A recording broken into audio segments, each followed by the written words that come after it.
Chapitre 41. Prendras-tu le crocodile à l'hameçon? Saisiras-tu sa langue avec une corde? Mettras-tu un jonc dans ses narines? Lui perceras-tu la mâchoire avec un crochet? Te pressera-t-il de supplications? Te parlera-t-il d'une voix douce? Fera-t-il une alliance avec toi, pour devenir à toujours ton esclave? Joueras-tu avec lui comme avec un oiseau? L'attacheras-tu pour amuser tes jeunes filles? Les pêcheurs en trafiquent-ils? Le partagent-ils entre les marchands? Couvriras-tu sa peau de dard, et sa tête de harpon? Dresse ta main contre lui, et tu ne t'aviseras plus de l'attaquer. Voici, on est trompé dans son attente, à son seul aspect n'est-on pas terrassé?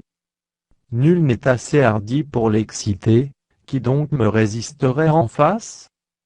De qui suis-je le débiteur? Je le paierai. Sous le ciel tout m'appartient. Je veux encore parler de ses membres, et de sa force, et de la beauté de sa structure.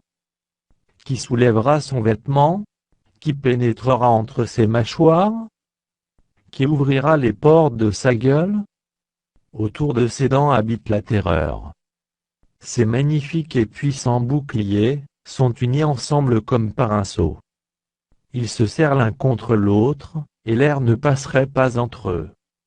Ce sont des frères qui s'embrassent, se saisissent, demeurent inséparables.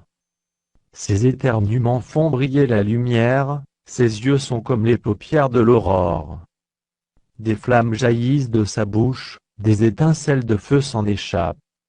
Une fumée sort de ses narines, comme d'un vase qui bout, d'une chaudière ardente. Son souffle allume les charbons, sa gueule lance la flamme.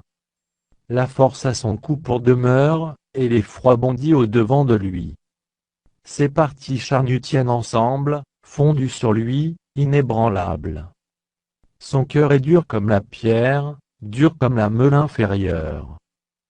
Quand il se lève, les plus vaillants ont peur, et l'épouvante les fait fuir.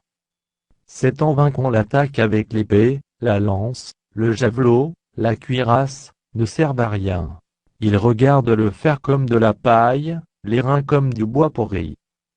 La flèche ne le met pas en fuite, les pierres de la fronde sont pour lui du chaume. Il ne voit dans la massue qu'un brin de paille, il rit au sifflement des dards. Sous son ventre sont des pointes aiguës, on dirait une herse qu'il étend sur le limon. Il fait bouillir le fond de la mer comme une chaudière, il l'agite comme un vase rempli de parfums. Il laisse après lui un sentier lumineux, l'abîme prend la chevelure d'un vieillard. Sur la terre nul n'est son maître, il a été créé pour ne rien craindre. Il regarde avec dédain tout ce qui est élevé, il est le roi des plus fiers animaux.